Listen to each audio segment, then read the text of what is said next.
రేపటి నుంచి మీ ఇద్దరి మధ్య ఏ గొడవ జరిగినా ఆ గొడవ వల్ల నా పరువు పోయినా గుర్తెట్టుకో, నీ బతుకు నా చేతిలో చాతపడి బొమ్మేరో.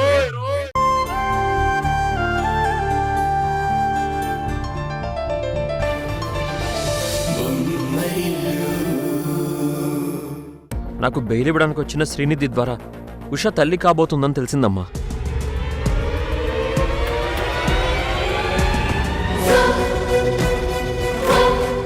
అవునమ్మా, ఉష కడుపులో నా ప్రాణం పెరుగుతోందని తెలిసాక ఆ జైలు గదుల మధ్య ఒక్క క్షణం కూడా ఉండలేకపోయాను.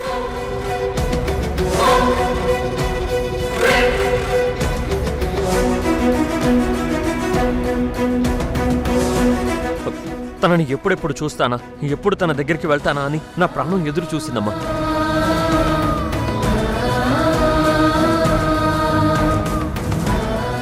నిజం చెప్పాలంటే ఇన్నాళ్ళకి నా జీవితానికి ఒక అర్థం దొరికినట్టు అనిపించిందమ్మా. ఇక చాలా ఆపండి.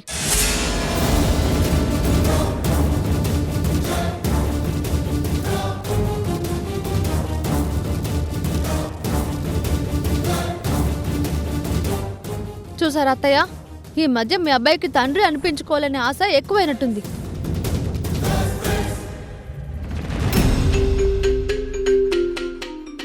ఆ ఆశ అతనితో అబద్ధం కూడా చెప్పిస్తుంది.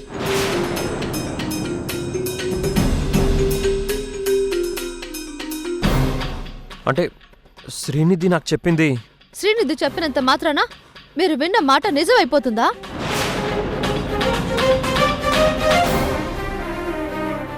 నా ఫ్రెండ్ ఏదో చెప్పిందని అది నిజమని నమ్మేసి మీరిక్కడికొచ్చి నాకు లేని అదృష్టాన్ని ఎలా తెచ్చిస్తారు? మీరు అనవసరమైన ఆశలు పెట్టుకుని ఇలా అందరి ముందు ఇంకెప్పుడు నన్ను నవ్వుల పాలు చేయకండి.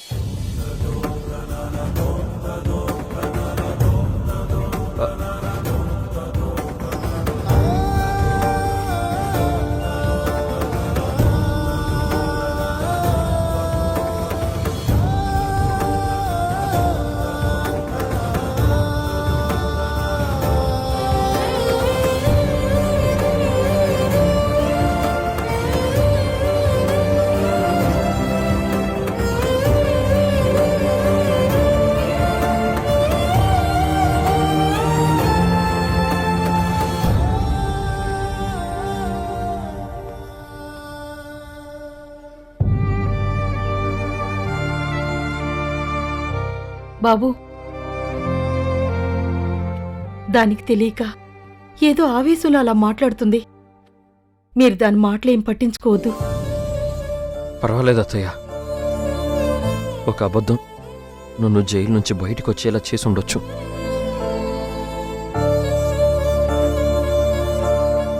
కానీ నా భార్య కళ్ళల్లో ఉన్న ఈ నిజం నన్ను మళ్ళీ శిక్ష అనుభవించేలా చేస్తుంది.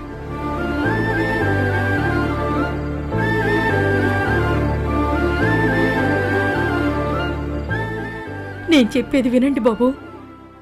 ఉష గురించి మీకు తెలుసు కదా. తండ్రి కాబోతున్నానని మురిసిపోతూ ఇక్కడికి వచ్చిన నాకు భర్తగా ఉండే అర్హత కూడా లేదని ఉష ఒక్క మాటతో తేల్చి చెప్పింది.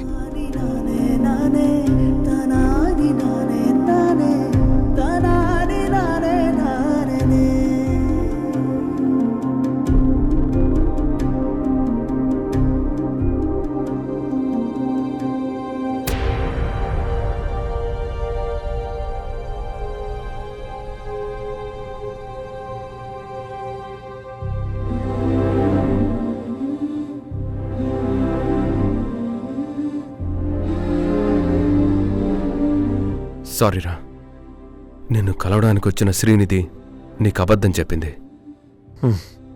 అర్థమైందన్నయ్య. శ్రీనిధి ఆ అబద్ధం తనకి తానుగా చెప్పలేదురా. నువ్వు జైల్లో నుంచి బయటికి రావాలని, శ్రీనిధితో కావాలని ఉష అబద్ధం చెప్పించింది. అవునరా,